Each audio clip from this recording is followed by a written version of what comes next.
saya lagi jalan-jalan dengan sahabat saya Jerry Ludwig Menayang. Ludwig ya? Ludwig Jerry Martinus Menayang. Widih, Lengkap sekali. sekali. Om Jerry ini adalah sahabat saya, teman kerja saya waktu kami masih sama-sama di Mindshare. Mindshare itu nama perusahaannya Wira Pamungkas Pariwara. Prinsipalnya namanya WPP juga ya, Jerry? WPP juga. World Plastic Products. Lucu kan? Kita perusahaan advertising, perusahaan media, tapi World Plastic Product. Iya, yang pusatnya di London. Lu bisa ceritain, Jer? Kenapa World Plastic Product? Ya memang kalau dari cerita yang dulu yang pernah gue dapet ya, dulu WPP itu emang tidak bergerak, memang bergeraknya di bidang World Plastic Product itu. Tapi waktu di sana mereka bermain di saham. Nah, saham WPP masuk. Nah, ternyata mereka melihat ada beberapa saham, khususnya saham waktu itu masih GWT Thomson, sama satu lagi itu si itu tuh siapa? Indoet itu. John Walter Thompson. J. Walter Thompson atau si Indoet itu? Ogilvy. Nah, mereka kelihatan tuh itunya tuh lumayan apa namanya sahamnya. Anak agensi sekarang masih Tahu gak ya? masih tahu apa enggak tuh? Double T sama Ogilvy itu. Ya nggak tahu, harusnya sih tahu ya, sekarang memang udah berubah semuanya.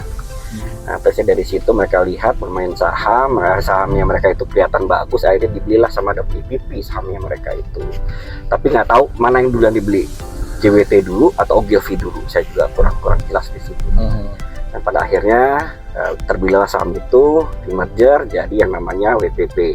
Di setiap negara itu namanya berbeda, tapi dengan itu yang akronimnya sama WPP. Kalau di Indonesia tadi seperti Didot bilang, Wira Pamungkas Pariwara. Itu sebenarnya itu World Plastic Product. Dan berkembang setelah itu di Indonesia yang dulunya sebenarnya kami berpisah antara JWT dengan Ogilvy, akhirnya jadikan satu. Nah, dari satu itu timbul yang namanya, karena itu masih di 4 bidang. Pertama adalah client service, media, kreatif, dan satu lagi apa? Production. Nah, akhirnya kalau itu kan bisa bermain berbeda ya. Tapi kalau untuk menekankannya, di medialah yang menjadi nantinya menjadi center profit untuk WPP. Nah, terbentuklah yang namanya Mindshare. Waktu dulu itu hanya baru 2 ya, baru JWT dengan Ogilvy yang disebut Mindshare. Itu khusus untuk media ya? Hanya untuk media spesialis. Artinya si agensi advertising agensinya tetap Ogilvy ada. Karena itu kan kreatif, production sama itunya kan berbeda kan service-nya. Tapi Ogilvy waktu itu masih Indoet apa Ogilvy? Masih Indoet ya. Belum jadi Ogilvy, tapi di core-nya mereka di Inggrisnya itu mereka Ogilvy namanya. Ogilvy and Mather. Ogilvy and Mather itu. Kalau di Indonesia tuh JWT itu JWT Adforce ya? Adforce, betul. JWT Adforce kayak gitu. Setelah itu bla bla bla, akhirnya mereka karena sudah menjadi Mindshare, akhirnya karena ada beberapa klien yang saling bersinggungan, pada akhirnya kenapa dibuat secara yang tadi yang production, kreatif maupun client service dibedakan, karena kita masing-masing punya klien yang istilahnya tuh itu klien bersinggungan lah, kayak sama klien. Tapi untuk media kita menjadi satu. Pada kenyataannya berkembang dari jadi Mindshare itu karena media sebagai profit center, akhirnya dibentuk Mindshare itu membelah diri lagi. Ada Mindshare Ogilvy, ada juga Maximize waktu itu. Maximize itu untuk JWT. Lu di Maximize-nya waktu itu. Nah, setelah jadi Maximize ada JWT juga ada si itunya. Nah, di beberapa tahun kemudian ada merger lagi dari si Motivator itu agensinya adalah Lintas itu ya? Bukan, Motivator tuh yang di Guntur. Adwork. Trewan Munaf. Trewan Munaf. Trewan Munaf itu dulu pemilik agensi periklanan namanya Edward sama Endang Sutisna. Nah, kenapa motivator akhirnya menjadi satu di ini medianya khususnya menjadi satu dengan Mindshare Group itu karena di situ ada kepemilikan Pak almarhum yang punya JWT dan share di Edward juga, Edward sama Edward. Saya lupa nama Pak siapa, saya lupa namanya. Jadi workforce sebenarnya. Akhirnya udahlah jadiin satu untuk medianya untuk ya kalau di media kan siapa yang paling besar billingnya itu yang akan mendapatkan privilege daripada media. Itulah tujuan utamanya dulu seperti itu. Ya gitulah, akhirnya timbul yang namanya motivator, ada yang Mindshare dan ada Maximize. Terus terakhir ada Media Age. Nah, setelah itu berkembang, akhirnya kami pindah. Dulu kami masih di Proklamasi, masih itu Ogilvy masih masih di Maximize. Nggak, si Ogilvy itu masih, si Mindshare itu masih dekat Ogilvy. Si Motivator masih di Edward. Akhirnya kita jadi satu gedung, satu gedung yang waktu itu di Sudirman, Menara Sudirman, Menara apa ya? Dulu Citibank lah, Menara Citibank namanya. Jadi satu lah di situ. Kalau pesaing lokalnya sekarang apa? Pak Bati, Subakti. Kalau pesaing lokal sekarang sih First position itu lokal ya? First position lokal. Kalau dulu yang paling itu adalah si siapa? Lintas ya, yang dulu kita menjadi pesaing kita tuh Lintas. Lintas medianya apa? Lintas ada beberapa. Sebenarnya Lintas itu medianya ada beberapa juga, tapi saya kurang hafal namanya beberapa. Nah, situ itu pesaing kita karena sama-sama kita rebutan Unilever waktu itu, klien terbesar Lintas Unilever. Akhirnya kita bisa kita rebut, tapi memang hanya medianya waktu itu, kreatifnya masing-masing di agensi masing-masing. Nah, perkembangan Media Age gimana? Om Jerry ini dulu country director untuk Media Age. Nah, kalau Media Age itu akhirnya setelah Maximize itu pindah ke jadi satu gedung dengan Mindshare maupun Edward, motivator, akhirnya jadi Media Age lah di situ ada. Sebenarnya di situ udah ada juga yang namanya Media Age. Satu lagi tuh sebelum adanya Media Age itu ada satu agensi yang Maximize punya. Jadi Maximize mengeluarkan collaborate sama Media Age di Singapura. Nah, jadi ada 4 di situ. Ada Media Age, ada Maximize, ada Mindshare itu sendiri dengan si Motivator. Jadi ada 4 media agency di dalam satu gedung waktu itu. Itu untuk media apa ya, TV? Itu semua media sih, semua media. Waktu itu kita lebih concern ke TV ya, karena memang dari sisi billing TV itu lebih besar ya. Lebih besar. Meskipun kita semuanya kita main ada TV, ada radio, ada print ya. Print itu ada majalah dan koran dan sebagainya, dan nanti kita main di above the line. Nah, below the line-nya sendiri kita akhirnya di Mindshare Group sendiri punya yang namanya khusus untuk below the line yang Om Didot ini mengepalai waktu itu untuk media luar ruang. Portland. Namanya Portland. Nah, itulah kita ketemu akhirnya komunikasi karena sama-sama di media. Satu below the line, satu above the line, satu di lapangan. Saya tuh lebih ke arah di Islam media yang memang mainstreamnya seperti itu. Ya, kalau saya sendiri ngacak sebenarnya. Berita basic kompetensi itu sebenarnya ada di copywriting, di kreatif base gitu. Cuman bosan di dunia kreatif, coba jadi AE, terus terbawalah sampai ke ngurusin perencanaan media, sampai akhirnya lebih spesifik lagi ke perencanaan media luar ruang.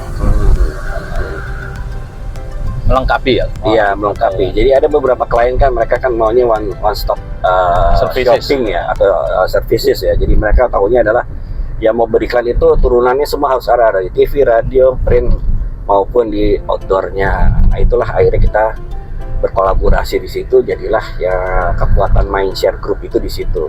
Yang pada akhirnya memang menjadi nomor 1 waktu itu di tahun kalau nggak salah tahun 2000 itu kita ya billing terbesar di Indonesia, karena waktu itu kita juga pegang yang beberapa klien-klien besar kita yang akhirnya hampir mencapai total billingnya hampir 1 T waktu itu.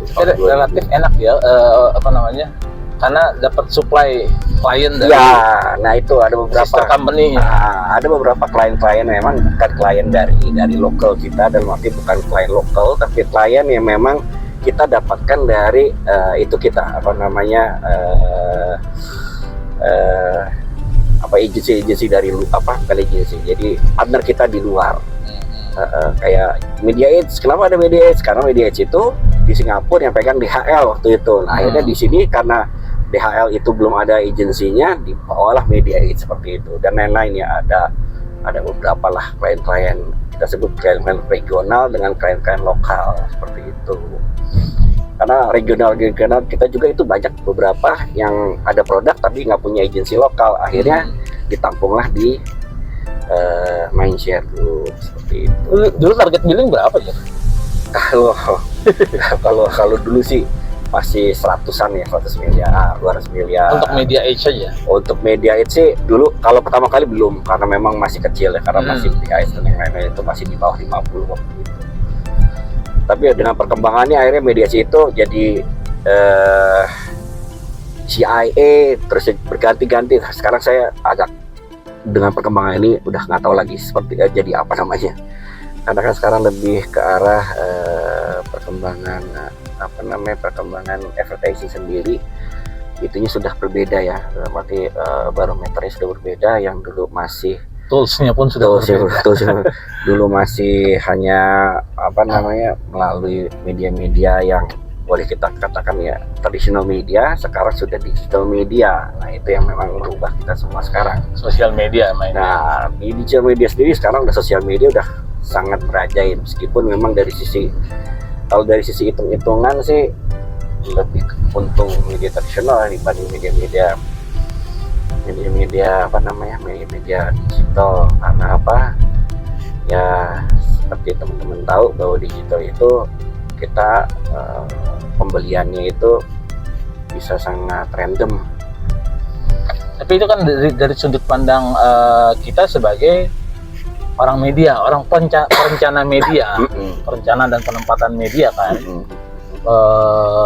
Kalau nggak tahu, kalau mungkin dari sudut pandang kliennya, mereka berpikir soal end resultnya seperti apa kan? Iya. Tapi yang menarik barangkali untuk teman-teman yang muda-muda ini yang sekarang menguasai digital advertising, menguasai media sosial, tolok ukurnya kan sekarang beda nih. Betul, sangat berbeda. Kalau dulu kita masih kenal cost per rating point, cost per mile, apalagi tuh. CPRP, cost per rating point ya. Iya, ada GRP, cost rating point, seperti itulah. Sebenarnya sama, sebenarnya pada prinsipnya digital juga ada ya. Sekarang tuh ada per klik atau per apa ya, itu ada impression bla bla bla, sama. Tapi metode yang digunakan agak sedikit berbeda. Karena apa? Kalau dulu kan kalau kita masang koran itu, kita emang mau targetnya hanya di satu daerah, itu bisa kita lakukan. Nah, kalau di digital ini borderless. Borderless, kita mau gimana. Tapi kan masih bisa masih targeting kan, bisa. Secara targeting masih bisa, tapi memang akhirnya masih ada bocor-bocor sedikit sih. Kita nggak bisa mengatakan ya, kalau kita dulu misalnya saya mau masang di bawah, memberikan di Bali, hanya kita masang di, misalnya kalau orang Bali Pos, radionya Penguin, terusnya TV-nya pakai Bali TV. Nah, kita kan masih bisa segitu, gitu. Tapi kalau sekarang kan ya apapun gitu loh bisa, karena dia borderless ya kita pasang mau di mana aja, akan dilihat orang. Belum tentu barangnya itu ada di daerah itu sendiri. Itu kekurangan dan kelemahannya seperti itu. Tapi ya namanya orang berikan, ya kita kan boleh katakan hanya istilah beriklan tuh dari 100%, 80% adalah garbage, 20% baru akan membuat orang berpikir. Kenapa disebut 80%? Karena memang iklan itu kan kalau dia terus continue baru menjadi image, impresi. Tanpa kita terus-terusan berikan, tanpa iklan kita itu keluar, orang tuh kalau cuma sekali dua kali akan hilang. Jadi sharing itu buat membentuk equity ya. Nah, seperti itulah. Tapi mungkin gini ya, nanti yang nonton ini mungkin Kita sebut tadi cost per rating point, kemudian cost per mile. Di refresh saja, cost per rating point itu apa sih sebenarnya? Kalau cost per rating point itu sebenarnya adalah cost di mana kita keluarkan. Ini khususnya TV ya, karena memang CPRP itu ada di TV. Karena TV diukur berdasarkan rating ya. Berdasarkan rating. Jadi TV itu ada ratingnya. Misalnya kalau kita sebut dulu ya, yang paling mudah aja, Sido ratingnya bisa sampai 37. Nah 37% itu apa sih? Jadi total dari penonton yang menonton TV itu dibagi dengan banyaknya penonton yang menonton si acara Sidul itu sendiri.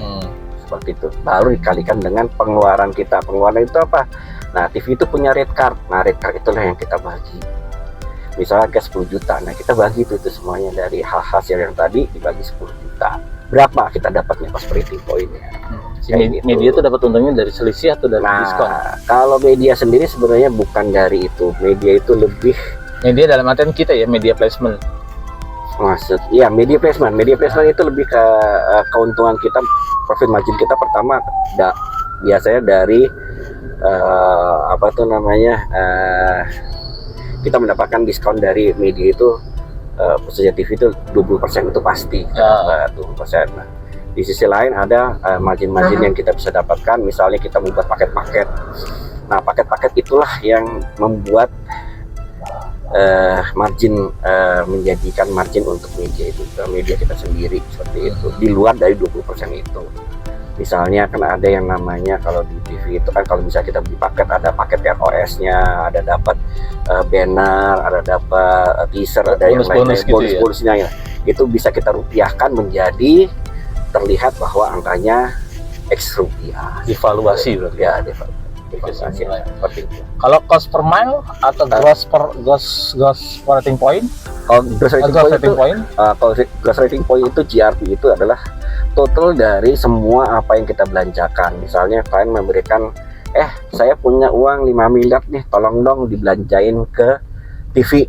Nah, itulah tugasnya media planner untuk membuat planning dalam arti TV yang mana, acaranya apa, kapan ditayangkan. Nah, itu semuanya adalah total dari rating yang kita dapatkan. Itu gross rating point GRP. Jadi dengan 5 miliar, misalnya dengan spending 5 miliar, kita mendapatkan GRP-nya misalnya 2.000, 3.000 GRP. Ya, diambil dari total media expenses berarti. Iya, dari total media expenses-nya, seperti itu. Dan itu rating itu hanya kita bisa dapatkan di Nielsen ya, karena Nielsen yang mengeluarkan, satu-satunya biro riset gitu. Industri ya, kita dibikin ketergantungan sama Nielsen, karena nggak ada, dulu pernah ada tapi akhirnya nggak kuat juga. Jadi emang kita ketergantungan kita adalah di Nielsen waktu itu, sampai sekarang sih kalau nggak salah kayak gitu. Jadi GRP itu dari total semua apa yang kita belanjakan, kita mendapatkan berapa GRP. Apa sih keuntungan GRP itu ya? GRP itu keuntungan dari ternyata uang kita spending itu berapa persen yang banyak ditonton oleh penonton TV itu sendiri, total TV itu sendiri, seperti itu. Nah, nextnya mungkin per mile sekali ya. Kalau per miles itu biasanya sama radio ya. Kalau radio itu agak sulit karena dulu radio waktu zamannya kita dulu ada sekitar 800 radio di seluruh Indonesia. Zaman kita zaman 80 90. Iya, zaman 80 itu ada sekitar 800 radio. Nah, di situ banyak komersial. Nah, itu kita hitung juga. Waktu itu kita kerjasamanya kalau untuk radio itu bukan Nielsen ada tapi kurang akurat karena biasanya itu lebih ke arah TV dan print. Kalau radio itu saya lupa namanya. Nanti kalau saya ingat. Nah, itu dia pegang khusus untuk radio. Seperti itu sih. Nah, itu sama sebenarnya, tapi pada itunya sama, pedoman penghitungannya sama, tapi tinggal banyaknya radio kan gini. Kalau radio karena dia lokal, jadi emang kita mudah sekali menilai bahwa daerah sini nih radio yang paling kuat. Misalnya Jakarta dulu. Jakarta kita kan punya itu ya, male female misalnya 15 25, terusnya keluarga muda atau apa, misal remaja atau apa. Nah, kita bisa memfilter itu semuanya. Itu menjadikan ternyata yang paling bagus itu radionya misalnya ya, kalau untuk anak muda Prambors, kalau Segmentasi berarti. bersegmentasi seperti itu. Ya untuk keluarga muda ya female, untuk yang perempuan mandiri ya apa gitu. Nah itu ada. Ya, artinya sebagai bagian dari sebuah industri periklanan, media ini juga pegang peranan cukup penting dalam menentukan berhasil atau tidaknya iklan kan. Betul. Ya sebagus-bagusnya iklan dibuat, sekeren-kerennya kreatif yang dibuat, kalau nggak diiklankan ya Percuma. Jadi gini, kalau orang kan berpikirnya ya kadang ya, kalau kita ya ini pengalaman pribadi saya ke klien ya. Jadi kalau kita ke klien itu, klien-klien itu berpikiran bahwa kita beriklan itu besok barang kita pasti laku. Nah itulah yang mereka nggak tahu bedanya marketing sama sales. Nah itu jadi susah. Jadi kalau kita bilang wah ini beriklan sekian, wah saya 5 miliar dapat apa nih, barang saya pasti keluarnya banyak nggak? Nah kayak gitu. Padahal kan kita bukan warung. Kalau warung kan ketahuan. Kita membangun image. Yang kita bangun adalah image yang nantinya dampaknya baru mungkin besok, seminggu, setahun kemudian itu bisa terjadi. No matter how hard sell apa soft sell. Iya itu tuh nggak itu. Tapi kalau orang udah bertanya, ini saya bisa nggak naikin sales saya seperti ini? Wah, kita di industri ini nggak bisa menjanjikan. Kenapa? Ya itu kembali lagi ada sisi kreatifnya dulu, ada sisi penempatan iklannya, berapa banyak iklan yang mau ditayangkan, itu kan banyak faktor-faktornya. Kayak gitu. Ini kita ini kan generasi yang relatif sudah lebih dari tahapan dewasa lah ya. Tapi masih ada yang di atas kita. Masih banyak. Nah, kalau ngeliat perkembangan sekarang ya pergeseran dari katakanlah media konvensional ke media digital. Sudut pandang Om Jerry ini gimana nilainya? Kalau ya tadi mungkin sempat saya singgung ya, kalau untuk digital itu memang ngikutin nggak sih? Ngikutin, tapi memang secara toolsnya itu sekarang banyak banget toolsnya. Jadi nggak, kalau kita dulu toolsnya itu biasanya kalau WPP itu kita punya tool sendiri. Kita punya tool sendiri apa sih, ada beberapa lah, 360 derajat atau yang lain-lain lah, itu tuh kita punya sendiri, yang pada akhirnya diakui sama klien adalah tools yang memang bisa meyakinkan mereka untuk beriklan. Nah kalau sekarang digital itu, terus terang saya bukannya nggak tahu ya, tapi saya melihat banyak sekali instrumen yang bisa dilakukan. Misalnya Google, mereka bisa punya Google Analytics. Si siapa gitu punya analisanya sendiri. Nah itu sekarang mana yang mau dipakai atau siapa yang terbaik, saya belum tahu. Karena apa? Jadi itu digital itu kan kembali lagi itu terlalu worldwide, jadi nggak bisa spesifik. Apa sih namanya, terlalu borderless, akhirnya jadi nggak.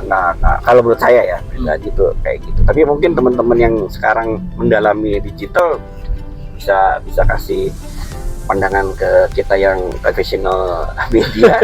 Ya mudah-mudahan aja, karena terus terang saya juga nggak terlalu itu sih, nggak terlalu tahu sekarang seperti apa. Ya kalau di dunia periklanan media luar ruang sih nggak ada perkembangan yang berarti, kecuali cuman masalah bentuk media, format media. Iya. Mungkin kalau bisa dibilang secara perkembangan teknologi ada media yang dia pakai sistem kontrol gitu. Kalau dulu dibilang black box ya. Jadi satu iklan itu bisa disebar di beberapa titik sekaligus melalui pola remote control gitu kan. Remote sekali satu iklan tayangin di 500 tempat sekaligus. Ya sejauh itu aja sih perkembangannya. Belum ada yang signifikan. Kalau pembaruan paling yang kita cuma lihat itu adalah format ya. Iya.